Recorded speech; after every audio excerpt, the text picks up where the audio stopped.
Pat ja cilvēks īpaši nemainās, rūpējās par sevi, uztur slaidu augumu, tvirtu ādu, nereti vecumu ir iespējams noteikt pēc gaitas. Ir vairāki noteikumi, kurus nepieciešams ievērot, lai gaita saglabātos kā jaunībā. Pirmām kārtām jau ir nepieciešama kustība. Tas nenozīmē, ka tev rīt ir jāiet uz sporta zāli. Tu vari sākt ar 10 minūtēm pavingrot mājas apstākļos.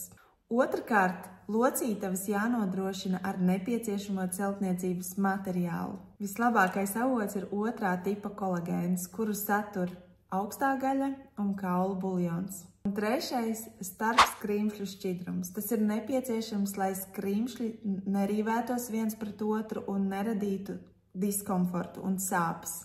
Var, protams, veikt vietējās injekcijas, taču tās dod īslaicīgu efektu un ir ļoti dārgas. Lai efekts būtu ilglaicīgs un lai organisms pats spētu sintezēt savu hialuronu skābi, vēlams izmantot biopieejamu formu.